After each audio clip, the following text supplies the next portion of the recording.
Adolfo Bustos Estudillo, pastor de la Iglesia Bautista El Renuevo en Coacalco, Estado de México, y vamos a dar inicio a nuestro estudio semanal y le invito para que abra su Biblia, por favor, en la carta del apóstol Pablo a los Efesios, el capítulo 5. Carta del apóstol Pablo a los Efesios, en el capítulo número 5, y vamos a leer los versículos del 21 al 33. Efesios 5, 21, y el título de este estudio es: el matrimonio representa la relación de Cristo y la iglesia. El matrimonio representa la relación de Cristo y la iglesia.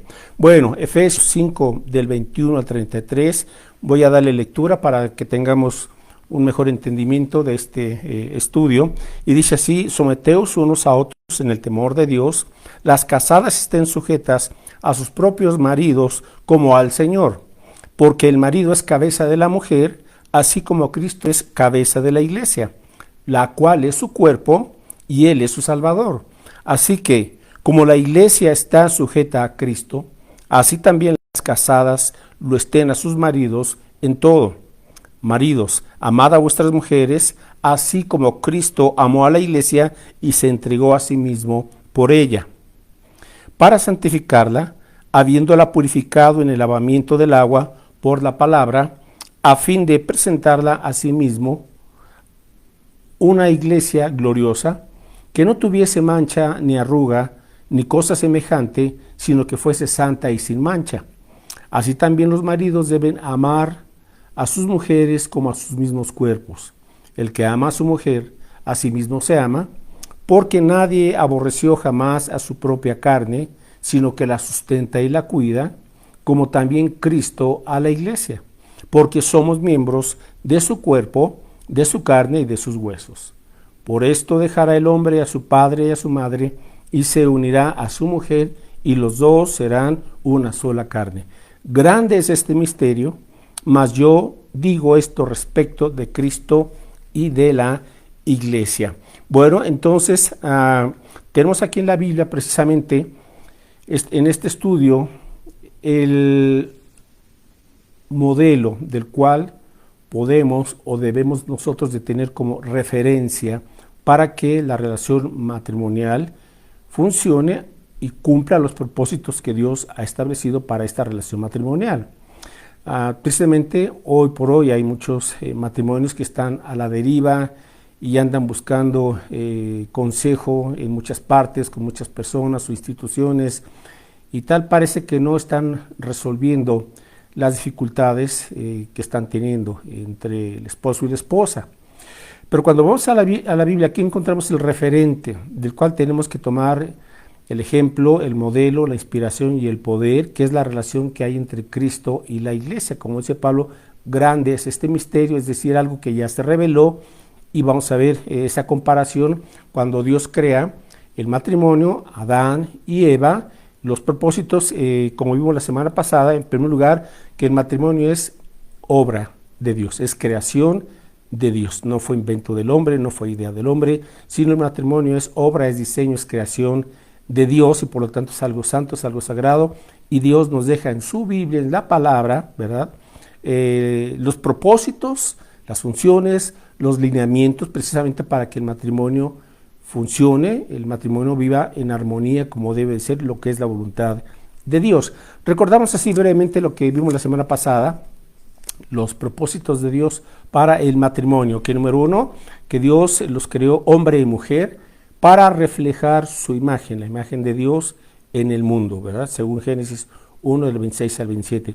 Número dos, el siguiente propósito fue multiplicar descendientes dignos de Dios. Ellos tienen que poblar toda la tierra, a través de multiplicarse, de procrearse, de criar hijos, pero hijos dignos, o sea, niños, adolescentes o jóvenes que más adelante adoraran a Dios, amaran a Dios y le sirvieran.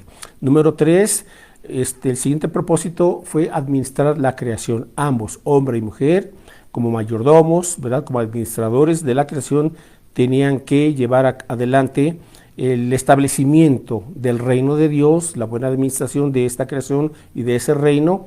Y en cuarto lugar, otro propósito era complementarse mutuamente, es decir, ser uno y vivir en ese compañerismo, en esa relación armónica, ¿verdad?, que es una bendición. Y en quinto lugar, el quinto propósito de Dios para el matrimonio ha sido representar la relación de Cristo y la iglesia, y es a lo que nos abocaremos a estudiar en esta tarde. Este quinto propósito, representar la relación que hay entre Cristo y la iglesia, y de ahí debemos de aprender para saber guiar y vivir en el matrimonio. Entonces, de esta manera el matrimonio ilustra la relación que existe entre Cristo y la iglesia. Entonces, qué importante es conocer el Evangelio, las buenas nuevas de Dios, y cómo el Evangelio ofrece este poder y el ejemplo. El Evangelio ofrece el poder y el ejemplo para la relación matrimonial. Qué interesante, a veces buscamos en todas partes para que el matrimonio viva bien, funcione, etcétera, pero no encontramos la respuesta y se nos olvida que ya Dios dejó escrito cómo el matrimonio puede llevarse bien y cumplir los propósitos de Dios. No tenemos que andar inventando propósitos para el matrimonio. Por eso muchos matrimonios han perdido el rumbo, ¿verdad? No saben hacia dónde van, están desconcertados, en fin. Pero cuando vamos a la palabra, pues la palabra de Dios es muy clara y nos deja a nosotros estos propósitos, conocerlos para comenzar a vivirlos. Entonces hay un paralelo, y sobre todo en esta carta a los Efesios, entre Cristo y la iglesia, que son un cuerpo y una carne, ¿verdad? Cristo sustenta y cuida a la iglesia. Entonces está ya dando aquí el ejemplo, por ejemplo, de un varón, cómo debe de sustentar y cuidar a su esposa, así como Cristo sustenta y cuida a la iglesia. Igualmente habla aquí de que los maridos tienen que sustentar y cuidar a sus esposas como a sus propios cuerpos. ¿Por qué? Porque ahora somos una sola carne. Ya no somos dos, sino somos uno. Y si entendemos este punto, pues obviamente que si el varón maltrata de alguna forma a la esposa, pues él se está maltratando a sí mismo, se está dando daño, se está haciendo daño a sí mismo por esta falta de entendimiento de que ahora en el matrimonio pues ya no son dos, sino son o somos uno. Entonces, aunque ambos, hombre y mujer, somos de igual valor delante de Dios, pero tenemos diferentes roles o funciones, y eso también la Biblia lo establece y lo deja en claro, ¿verdad? Dios nos ama por igual al hombre y a la mujer, pero nos asignó el Señor diferentes funciones, diferentes roles en el matrimonio. Entonces, al hacer esta comparación, este paralelo, ¿verdad?, se compara a los esposos, a los varones con Cristo, y al varón se le ordena amar, como Cristo amó a la iglesia. Y se compara a las esposas, a la mujer o a las mujeres con la iglesia, es decir, se le ordena a la mujer someterse al varón como la iglesia se somete a Cristo. Observe, mucho que aprender aquí. Y esto nos va a permitir aclarar a qué se refiere esta sujeción, ¿verdad? Porque a veces pues se ha deformado y llevado de manera incorrecta la sujeción o la sumisión de parte de la esposa para con su esposo.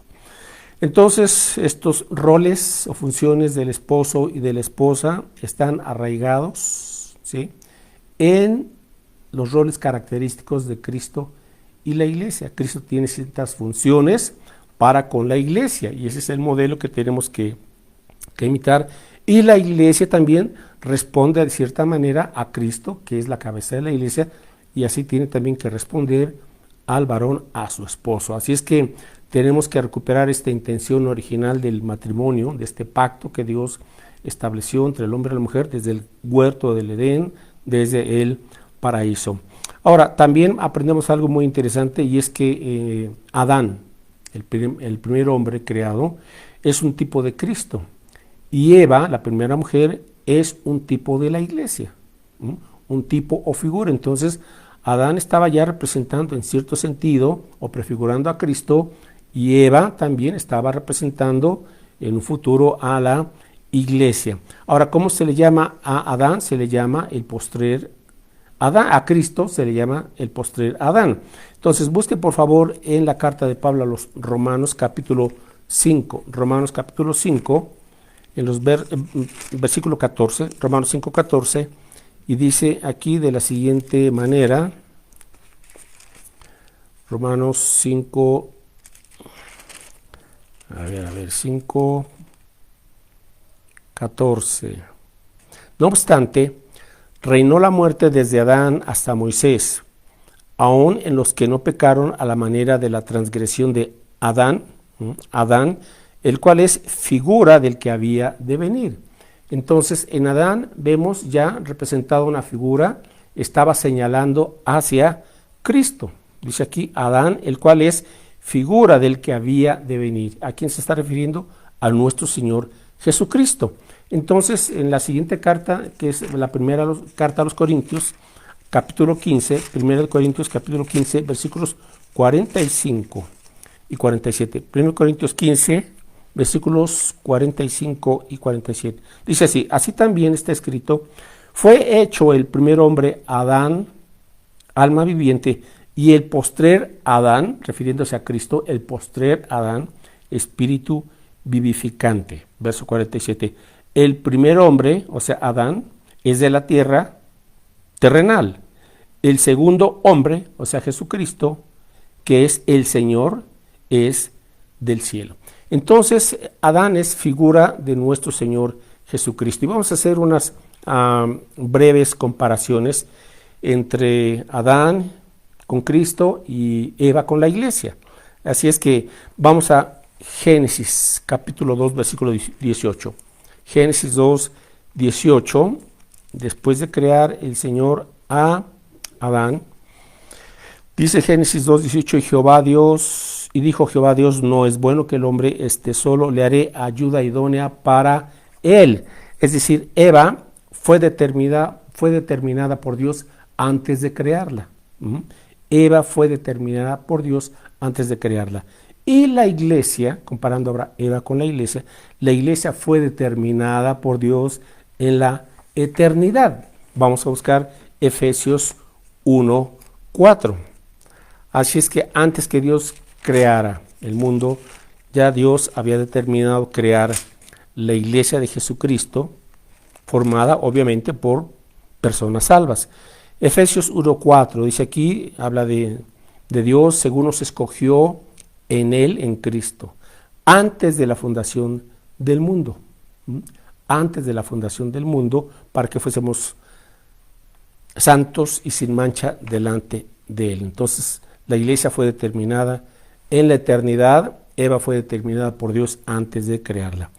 Bien, Eva fue creada para ser su compañera, igual según Efesios 2:18 dice que haréle ayuda idónea, porque no es bueno que el hombre esté solo. Entonces, Eva fue creada para ser su compañera y la iglesia de Cristo, fue formada para ayudar en la obra de Dios. Según de Corintios 6:1. Entonces, Eva, una mujer idónea, ¿verdad? Apta para el hombre, para llevar a cabo los propósitos que Dios estableció. Y según de Corintios 6:1, dice aquí el apóstol Pablo, así pues nosotros como colaboradores suyos, ¿verdad?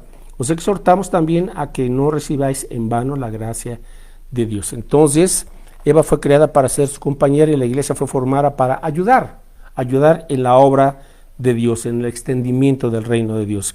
Por otro lado, Eva, Génesis 2, 21 y 22. Génesis 2, 21 y 22, dice aquí este texto, Génesis 2, 21 y 22.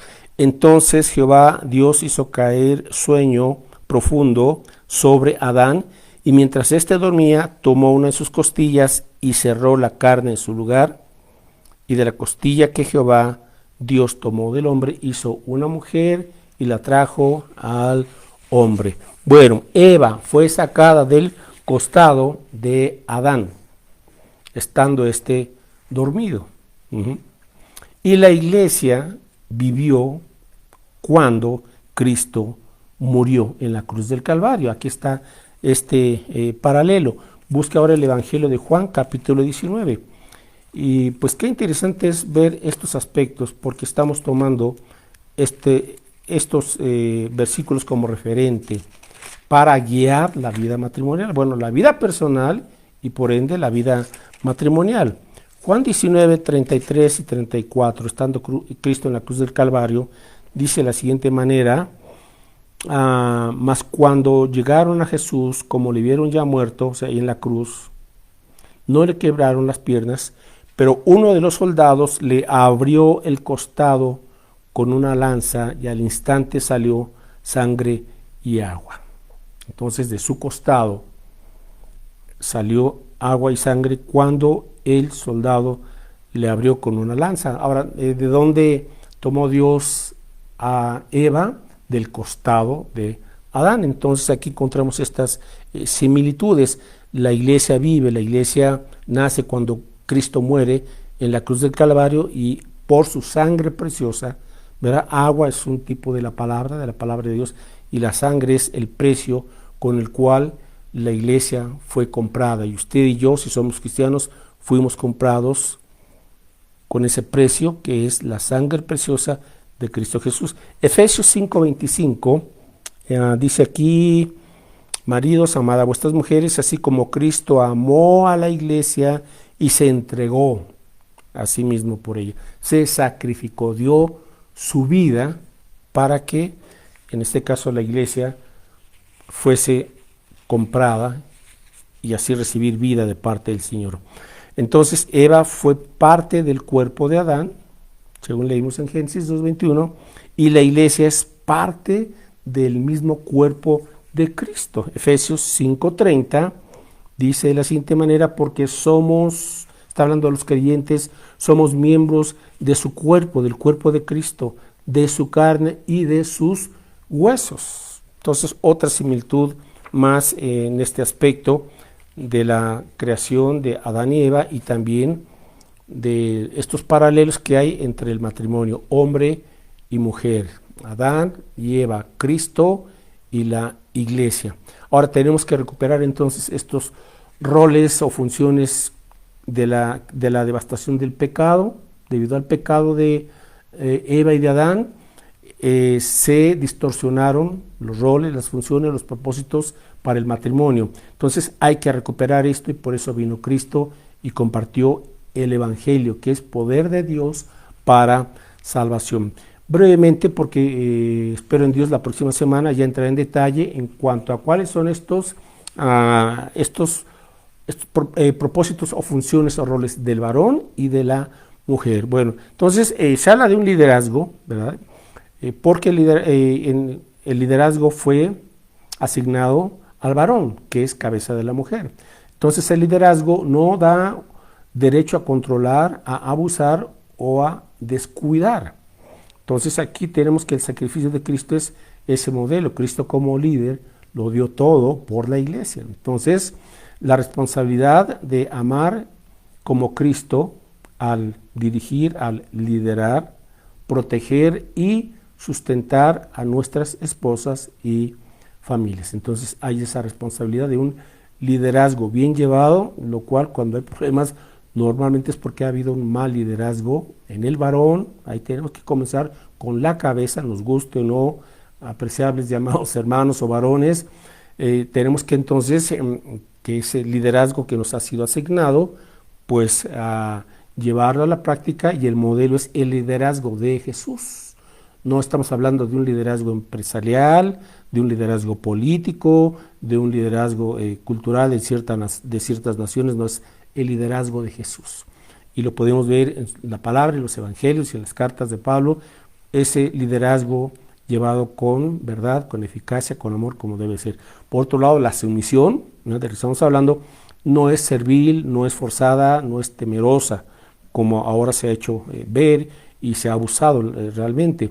Esa no es la manera en que Cristo quiere que la iglesia responda a su liderazgo, protección y provisión, porque Cristo lidera a su iglesia, la dirige, la protege y provee. Entonces la mujer tiene que ver este ejemplo de Cristo. Entonces Él quiere que, por ejemplo, la sumisión de la iglesia cristiana, sea una sumisión libre, dispuesta, alegre y fortalecedora. Nos sometemos a Cristo con gozo, con alegría, con confianza, porque sabemos que Él nos ama, que Él nos cuida, que Él provee y que Él siempre nos va a llevar en el camino indicado, ¿verdad? Así es que nos sujetamos con alegría a la voluntad de Dios.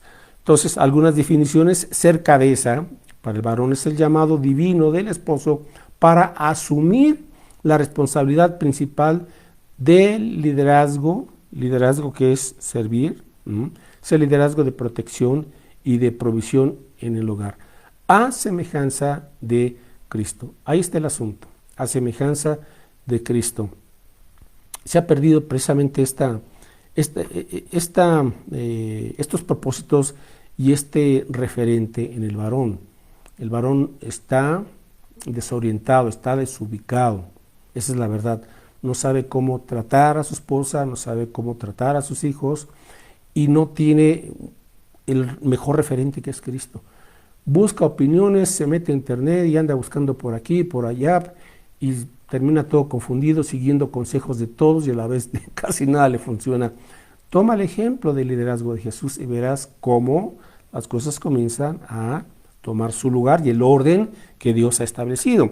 Por otro lado, la sumisión es el llamado divino de una esposa a honrar y afirmar el liderazgo de su esposo. Honrar y afirmar el liderazgo de su esposo y ayudar a que se lleve de acuerdo ese liderazgo y ese propósito de acuerdo a los dones que ella tiene, porque cada mujer es diferente, tiene diferentes dones. Bueno, pues entonces esos dones que Dios le ha dado, pues que los acople para funcionar armónicamente en esa relación matrimonial. Ok, y en último lugar, en cuanto a este estudio, no podemos por nuestra propia fuerza, esa es la verdad, tanto para el hombre como para la mujer, no podemos en nuestra propia fuerza o en nuestra propia capacidad hacer que funcione el matrimonio. Ahí van más o menos cuando uno pone su voluntad y hace algunos cambios, pero la verdad, muchos matrimonios, yo no sé si la mayoría, tendrían que reconocer que no son felices, que no están viviendo una vida santa, que no están viviendo bajo las características del plan de Dios, ¿verdad? Sino como se les antoja, esa es la verdad.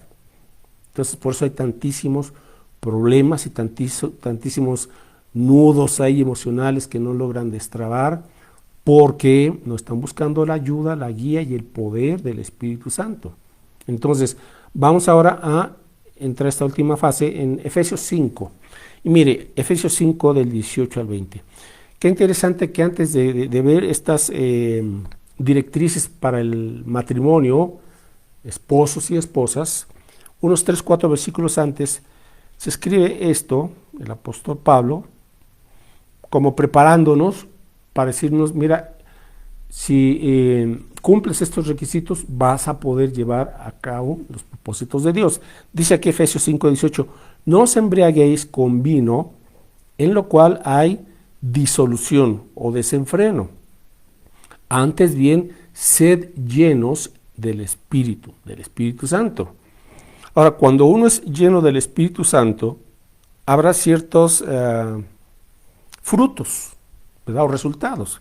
Dice aquí el versículo 19, hablando entre vosotros con salmos, con himnos y cánticos espirituales, cantando y alabando al Señor en vuestros corazones, dando siempre gracias por todo al Dios y Padre en el nombre de nuestro Señor Jesucristo. Someteos unos a otros en el temor de Dios. Entonces, ¿qué significa esto? Bueno, si yo quiero, el esposo y la esposa, que el matrimonio funcione bien y realmente Dios se manifieste en sus corazones, en sus actitudes, en sus palabras, en sus acciones, y ese hogar sea una gran bendición, porque ese es el propósito de Dios. Dice, desde un principio, cuando Dios creó al hombre y a la mujer, dice que Dios los bendijo. ¿Qué quiere Dios entonces? Un esposo bendecido, una esposa bendecida, y si tienen hijos, hijos bendecidos, un hogar bendecido. Así es que, ¿qué significa ser lleno del Espíritu? Esa es la primera característica. Bueno, venir a Cristo y ser llenos del Espíritu Santo. El Espíritu Santo es la tercera persona de la Trinidad. Es Dios viviendo en nuestros corazones. Entonces, ser llenos del Espíritu, como dice Pablo en Efesios 5:18, significa ser controlados por el Espíritu y ser llenos del poder del Espíritu. ¿Qué significa esto? Que Él nos da la capacidad para vivir conforme a los lineamientos, a los preceptos, a los mandamientos de la Escritura, de la Biblia. Ser lleno del Espíritu Santo es depender del poder y de la guía del Espíritu Santo todos los días, todos los días. Es aprender a depender del poder y de la guía diaria del Espíritu Santo, ¿verdad? Por eso dice el salmista: enséñame, oh Dios, a hacer tu voluntad, tu buen espíritu me guíe a tierra de rectitud. Entonces es el Espíritu Santo quien va transformando de adentro hacia afuera el carácter, pero es un carácter que se va pareciendo al carácter de Cristo. Entonces, cuando en este proceso, ¿verdad?, de crecimiento, de madurez, de santificación, el creyente depende del poder del Espíritu Santo y va conforme a la palabra de Dios, la va estudiando y la va creyendo y la va aplicando, su forma de ser comienza a cambiar. Y lo más hermoso de esto es que se parece cada vez más a Cristo, igual la esposa. La esposa también, una mujer que es llena del Espíritu Santo, comienza a parecerse en su carácter al carácter de Cristo. ¿Y cómo es el carácter de Cristo? Está ahí en Gálatas 5:22, mas el fruto del Espíritu es amor, gozo, paz, paciencia, benignidad, bondad, fe, mansedumbre y dominio propio o templanza. Esto es el fruto del Espíritu Santo viviendo en el creyente, y eso repercute en la vida matrimonial, en la vida familiar, en la vida del hogar. Ahora, esto de ser llenos del Espíritu es un mandato de Dios, no es algo si queremos o no, es un mandato de Dios porque es la única forma de experimentar de manera continua la guía y este fruto que Dios quiere para el hombre y para la mujer. Ok, y finalmente, resultados de una vida llena del Espíritu Santo. Entonces nos dice aquí en el versículo 19 que cuando estamos llenos del Espíritu de Dios, dice que hablamos entre nosotros. Entonces aquí hay un cambio. Cuando el Espíritu de Dios llena tu vida y le está guiando y controlando, tus relaciones cambian. Número uno, tu relación con Dios comienza a cambiar. Ya Dios no es como un apéndice, ¿verdad? O como algo secundario, como algo de quien te acuerdas cuando tienes el agua hasta el cuello, no. Ya Dios comienza a ser lo primero en tu vida. Comprendes lo que es gozarte en el Señor, disfrutar de Dios, adorar a Dios, amar a Dios porque le vas conociendo. Entonces es una gran bendición y eso se le llama tu relación con Dios. Tendrá un espíritu de adoración, alabarás al Señor, tendrás ese gozo continuo del Señor, porque es lo que produce la llenura del Espíritu, el gozo de Dios, el gozo de tu salvación. Entonces, durante el transcurso del día y en medio de las circunstancias adversas, adorarás al Señor. En vez de estar teniendo miedo, incertidumbre, ansiedad, confiarás en el Señor y te gozarás en Él. Segundo lugar, en cuanto a esa relación con tus circunstancias, las circunstancias que todos tenemos que enfrentar todos los días. O bien las circunstancias te desaniman, te vencen, te ponen de malas, etcétera, etcétera. Si el Espíritu Santo está llenando y guiando y dirigiendo tu vida, entonces tendrás una relación con tus circunstancias de aprecio, de gratitud, como dice aquí en el versículo 20, dando siempre gracias por todo al Dios y Padre en el nombre de nuestro Señor Jesucristo. Entonces tu vida comenzará a ser una vida de gratitud, y esa gratitud viene a pesar de las circunstancias conflictivas, problemáticas, pruebas, tribulaciones. ¿Por qué darás gracias a Dios? Porque sabes que tu vida está en sus manos, en las manos de un Dios que es soberano, que es amoroso, que es sabio y que es todopoderoso. Y este Dios, el creador del cielo y de la tierra y del universo, que ahora vive en nosotros a través de su Espíritu Santo, hace que todas las cosas ayuden para bien a los que amamos a Dios, ¿sí? Y entonces, en tercer lugar, en cuanto a nuestra relación con las demás personas, la llenura del Espíritu Santo afecta de manera positiva y nos da un espíritu de adaptación. Esto es a veces lo más difícil, las relaciones humanas. Y estamos hablando aquí en el hogar, pues no se diga, ¿verdad? Dice el versículo 21, someteos unos a otros en el temor de Dios, en ese respeto a Dios. Pero nos habla entonces de un espíritu de adaptación, es decir, saber entender a la gente, saber escucharla, saber entender el punto de vista de tu cónyuge, por qué dijo esto, por qué actuó como actuó, pero ya no estás a la defensiva, ya no estás listo para el pleito, ¿verdad? O lista para el pleito, sino que escuchas, entiendes, te pones en las manos de Dios. A ver, Señor, ayúdame a entender si somos diferentes, pero esas diferencias son para complementarse, porque ahora somos un solo cuerpo, pero hay ese espíritu de adaptación que es contrario al espíritu de orgullo, de altivez, de soberbia y de egoísmo. Eso es lo que nos causa tantos problemas, piénsalo. Entonces, ese someterse es ser humilde, aprendemos a ser humildes. Pero como tenemos un orgullo tan grande y un egoísmo tan grande, como dice Pablo, todos buscan lo suyo propio, no lo que es de Cristo. Y eso es lo que tenemos que empezar a cambiar bajo la dirección del Espíritu Santo.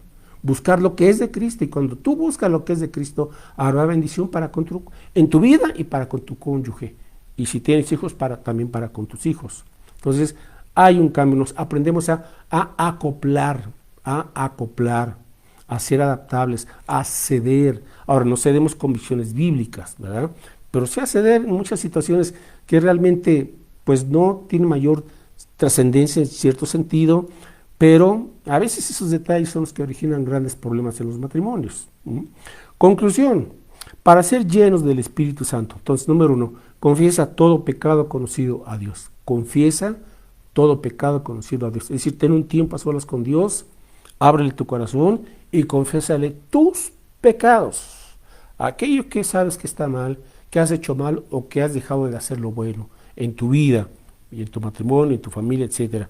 Pero eres tú, en primer lugar, en ese sentido, de estar a cuentas con Dios. 2, ríndele todas las áreas de tu vida al señorío de Cristo. Somete tu voluntad, aprende a vivir bajo la autoridad de Dios. ¿Sí? O sea, ríndele tu vida, no solamente un área, toda tu vida. Y 3, por fe, pídele a Dios que Él te llene con su Espíritu Santo. Y por fe, dale gracias de que Él te llena, ¿verdad? De que Él te dirige y de que Él está ahí para guiarte y fortalecerte en la voluntad de Dios. Conclusión, entonces yo te animo para que conozcas, creas y experimentes el Evangelio, las buenas nuevas de Dios, el Evangelio y su poder, y que lo tomes como ejemplo. Toma como ejemplo la relación de Cristo con la iglesia. Tómala como ejemplo, como modelo para la relación o para tu relación matrimonial. Bueno, pues con esto concluimos y espero que sea de bendición y que compartas también esta breve enseñanza. Bueno, nos vemos, Dios mediante, el próximo miércoles en línea, otra vez aquí en Facebook, la página de la Iglesia Bautista del Renuevo, a las 7 de la noche, luego lo suben a YouTube. Y también te esperamos este domingo en el Renuevo, allá en Bosques del Valle, a las 12 del día, en compañía de tu familia, y también invita personas nuevas. Y sobre todo, vive el Evangelio y comparte el Evangelio. Dios les bendiga. Hasta luego.